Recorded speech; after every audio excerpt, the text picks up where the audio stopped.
La Iglesia Poder de Dios se complace en presentar su programa El Poder de la Palabra. Prepárate para recibir una palabra que tiene el poder para cambiar tu manera de pensar, tu manera de hablar, tu manera de vivir, tu manera de ver la vida. Acompáñanos en los siguientes minutos a disfrutar de la palabra de Dios. Hechos capítulo número 16. Dándole gracias al Señor por todo lo que Él está haciendo en esta hora, porque Él ha sido bueno, porque la misericordia del Señor ha sido grande para nosotros. Libro de los Hechos, capítulo número 16. Dice ahí la palabra del Señor. Estamos también transmitiendo en esta noche en este momento a través de Face Live, para que también podamos capturar a algunos otros hermanos que están allí en el nombre del Señor. Hechos capítulo 16, en el nombre del Señor. Dice: después llegó a Derbe y a Listra, y aquí había cierto discípulo llamado Timoteo, hijo de una mujer judía creyente, pero de padre griego, y daban buen testimonio de él los hermanos que estaban en Listra y en Iconio. Quiso Pablo que éste fuese con él, y tomándole le circuncidó por causa de los judíos que habían en aquellos lugares, porque todos sabían que su padre era griego. Y al pasar por las ciudades les entregaban las ordenanzas que habían acordado los apóstoles y los ancianos que estaban en Jerusalén, para que las guardasen. Así que las iglesias eran confirmadas en la fe y aumentaban el número cada día. Oramos en esta noche. Padre, gracias te doy por esta hora, Dios, porque tú eres bueno con nosotros y tu misericordia es grande para con nosotros. En el nombre de Jesús. Amén y amén. Hay varias cosas que podríamos mencionar de este pasaje, y una de ellas es que Dios en alguna medida había motivado al apóstol Pablo a que pudiera ir a las diferentes ciudades cumpliendo ese llamado de Dios misionero.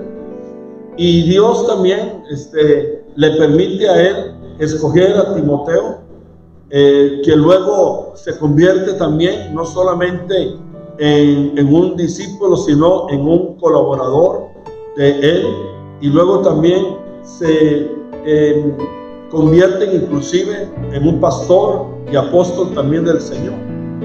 Y ahí funciona algo muy interesante de todo lo que involucra el proceso que nosotros debemos de vivir como cristianos, y es el aspecto que tiene que ver con este discipulado que nos lleva de un nivel a otro nivel, y de una estatura a otra estatura.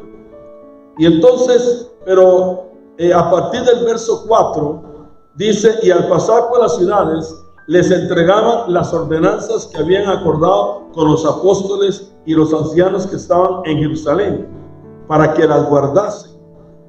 Y entonces dice: así que las iglesias eran confirmadas en la fe. Y quiero enfocarme principalmente en estos dos versos que menciona acá, porque Pablo dice que él iba por las ciudades visitando todos aquellos que se habían convertido, y dice que les enseñaba las ordenanzas, le enseñaba lo que se había establecido a nivel de todo lo que era la base fundamental de la iglesia que estaba en Jerusalén. Y entonces dice que inclusive esas iglesias, al recibir esa palabra, eran confirmadas en la fe. Y la palabra confirmar tiene varios significados, e inclusive está unida en algunos otros aspectos a otros términos que aparecen en el original griego. Por ejemplo, confirmar también se utiliza sinónimamente la palabra establecer. Entonces Pablo dice que aquellos que recibían la palabra eran confirmados y eran establecidos. Cuando usa la palabra establecer, está refiriéndose a un término que tiene que ver con asentar. Otra palabra también muy importante que es sinónima de la palabra confirmar es la palabra afirmar. Entonces, no solamente es confirmar, sino afirmar y establecer.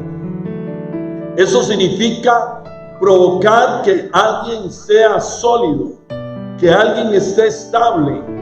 Cuando una persona es confirmada y estable, es una persona entonces que no fácilmente se mueve.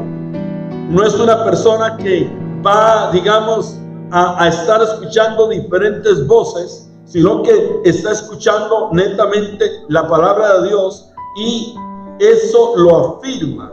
Y cuando habla la Escritura de todo esto, me viene a la mente la importancia de que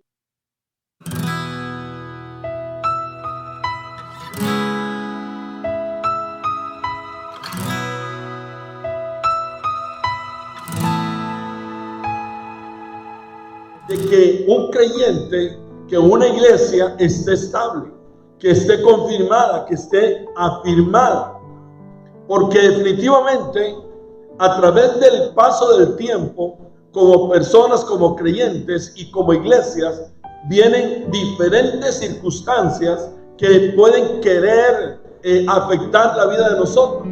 Recuerdo aquel pasaje en los evangelios cuando el Señor, hablando de la construcción de una casa, dice que se construye en un momento dado una casa sobre sobre heno, se construye sobre un terreno un tanto débil y luego se construye otra casa, hablando del término, y dice sobre la roca, y dice que venían tormentas, vino una tormenta, vino una situación caótica, aquella construcción, y dice la historia bíblica que la casa que se mantuvo firme fue la casa que se afirmó en la roca, mas aquella que no tenía un terreno, firme, cayó. Eso habla del tipo de vida cristiana que se tiene,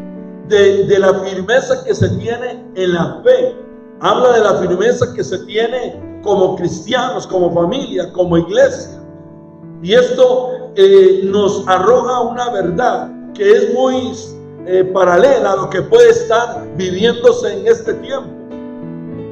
Porque la pandemia que está viviendo la humanidad, que está viviendo nuestra ciudad, el mundo, es una pandemia que habla de aquella tormenta, de aquel movimiento que viene sobre las casas espirituales, casas como familia, casas como iglesia.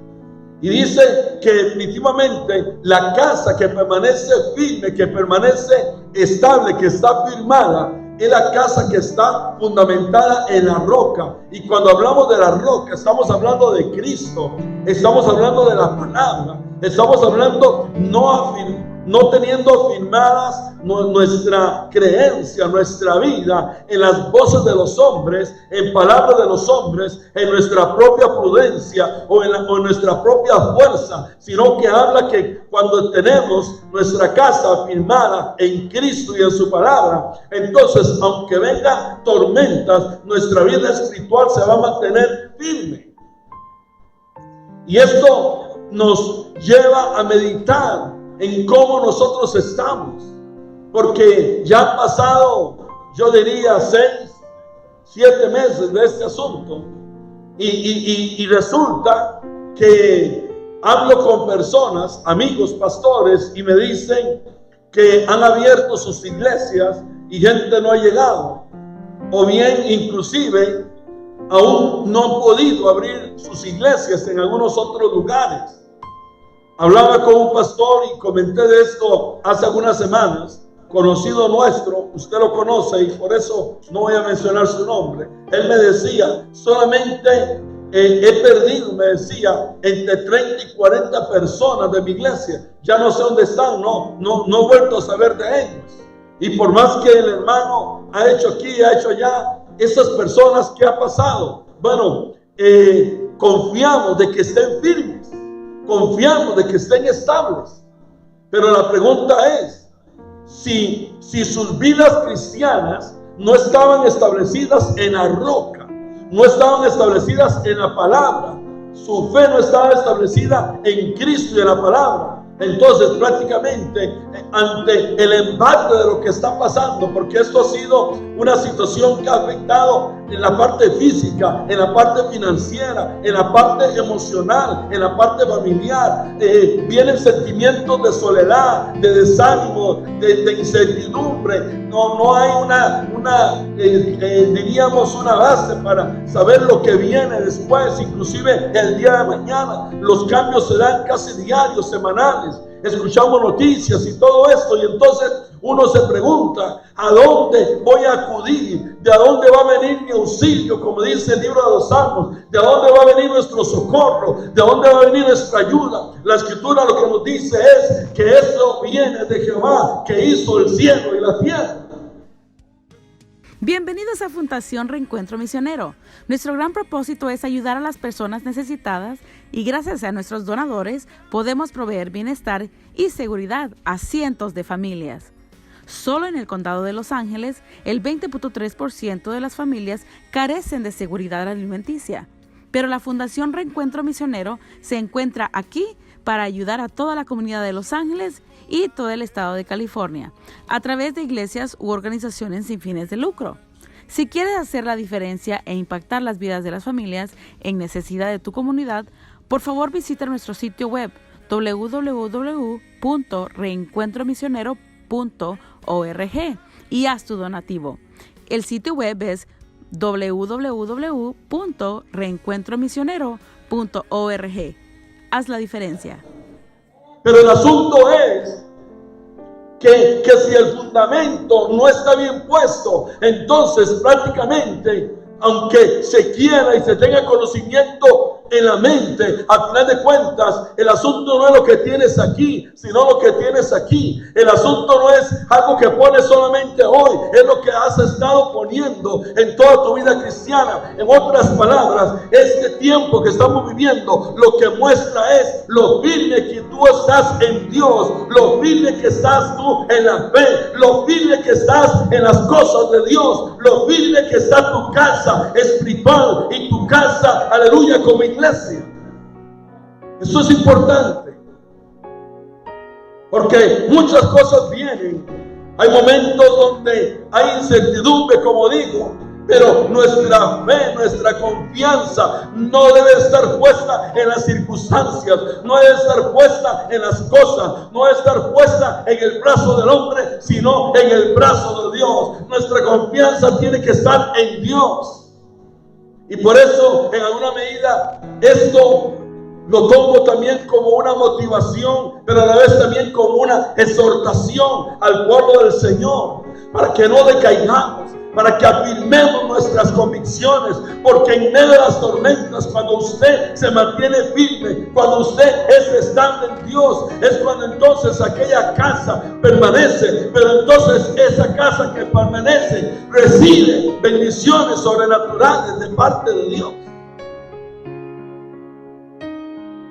Y por eso Pablo lo que estaba haciendo era establecer la iglesia. Porque si la iglesia, si el creyente no está establecido, a la larga se mantendrá débil y firme y tarde o temprano caerá. Y entonces necesitamos tener nuestra vida bien establecida, bien construida, que como edificio tengamos un correcto fundamento. El fundamento es importantísimo. ¿Qué fundamento tú tienes en tu vida cristiana? Hay creyentes que no conocen la palabra. Hay creyentes que ni de memoria se saben textos bíblicos. Hay creyentes que no leen la palabra. Hay creyentes que ignoran la palabra. Y entonces definitivamente la palabra no está siendo fundamento. Hay creyentes que no oran, hay creyentes que no vienen a la iglesia, hay creyentes que en alguna medida no tienen una relación personal con Dios. Y entonces esto me lleva a decirles que es un cristiano que tiene una vida establecida sobre Cristo. Número uno, es un creyente, es un cristiano que constantemente va a la palabra, que él entiende lo que el Señor le dijo a Satanás allá en el desierto, cuando le dijo: no solamente de pan vivirá el hombre, sino de toda palabra que sale de la boca de Dios.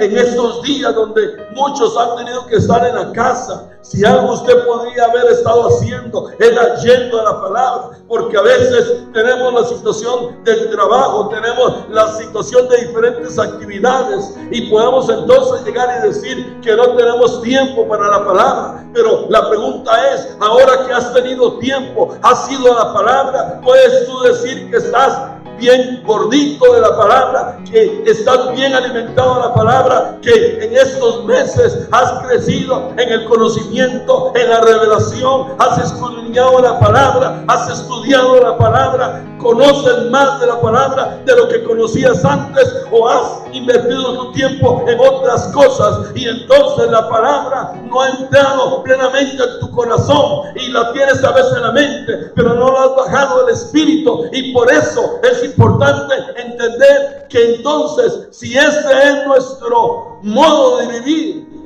no hay un verdadero establecimiento de lo que Dios quiere.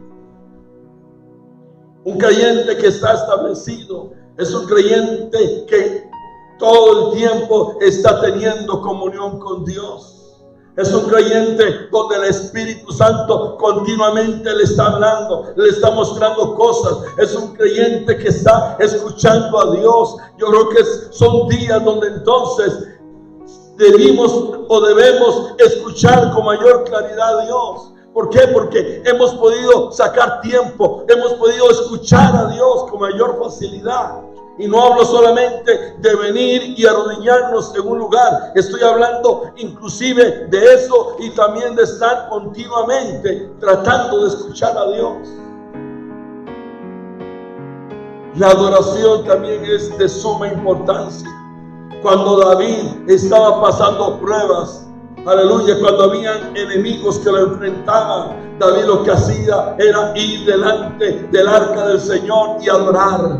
Cuando David estaba allí en momentos difíciles, él en cualquier lugar, como dice, levantaba manos santas. Él estaba allí entrando a la presencia del Señor y motivaba a los sacerdotes a adorar. Y cuando aquel lugar se llenaba de adoración, David recibía fuerza, recibía ánimo, recibía valor para ir y enfrentar lo que estaba delante de él. La adoración es importantísima en tiempos como los de ahora. Siempre que el pueblo de Dios, usted lo sabe en la Biblia, si conoce Biblia, lo sabe. Siempre que el pueblo adoró, siempre que el pueblo alabó, siempre que los siervos de Dios lo hicieron, ellos vieron la gloria de Dios. Ellos vieron el derramamiento de la gloria de Dios. Lo hizo Pablo allá con Silas, lo hizo también Daniel, lo hizo Sadrach, Mesach y Abednego, lo hizo David, lo hizo Moisés, lo hizo Abraham. Siempre que ellos adoraron, Dios respaldó su oración. Eso habla de vidas que estaban bien establecidas. Vidas que están bien establecidas son obedientes. Como cuando Dios le dijo a Abraham que sacrificara a su hijo, él no cuestionó a Dios. ¿Por qué no cuestionó a Abraham a Dios? ¿Por qué no le dijo: Dios, pero cómo es posible que me has dado este hijo y que a través de él va a nacer un gran pueblo? ¿Cómo ahora me dices que lo sacrifique? ¿Por qué Abraham no cuestionó a Dios? No sé si usted se lo ha preguntado, pero yo lo podría unir a lo que estoy hablando en esta hora y decirle: Abraham no cuestionó a Dios porque él tenía bien establecida la fe en quién había creído. Tenía establecida la fe en quién le había hablado, en quién le había dado la promesa. Y él sabía que aunque las circunstancias en el exterior cambiaran, Dios cumple lo que dice. Eso habla de tener la vida bien establecida. Cuando tú tienes la vida cristiana bien establecida en Dios, tú no caminas con miedo, no caminas con temor, tú no estás pensando en lo que viene en el sentido negativo, porque tú sabes que aunque las circunstancias sean negativas, Dios es más grande que las circunstancias y Él va a proveer a pesar de que las circunstancias sean negativas, porque Dios no depende de las circunstancias naturales, no depende de los hombres, Él se basta por sí solo, su poder es grande.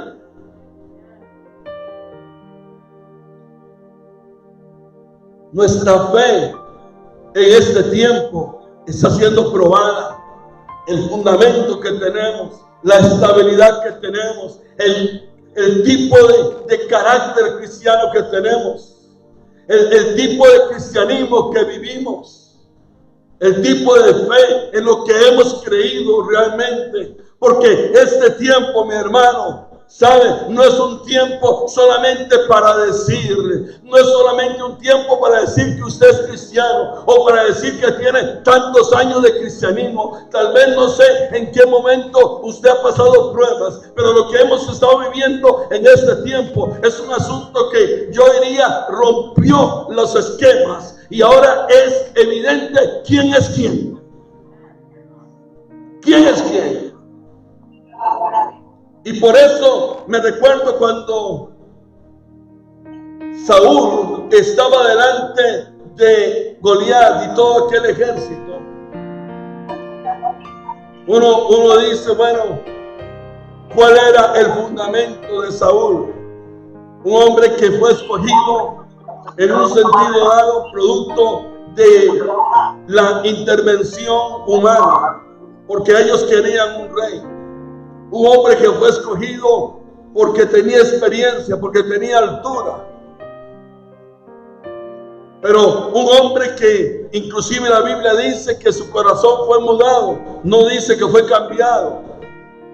Y dice la historia de que Saúl, cuando estaba delante de Goliat, tuvo temor. Aquel Goliat constantemente lo estaba allí amedrentando, le estaba diciendo palabras feas, estaba humillando inclusive a Dios, estaba hablando mal del Dios de Israel y de Saúl. Interesante, hablando mal de Dios. Pero en vez de sacar Saúl y el pueblo de Israel carácter, en vez de sacar el pueblo de Israel ese carácter cristiano, esa ira que sacó el Señor cuando entró al templo allá en Jerusalén, lo que a ellos les pasó más bien fue que les dio miedo, tuvieron temor. Y entonces eso habla del tipo de fundamento que tenía. Similar detalle fue cuando Israel estuvo allá en los linderos de la tierra prometida y cuando entraron allí a la tierra aquellos 12 espías,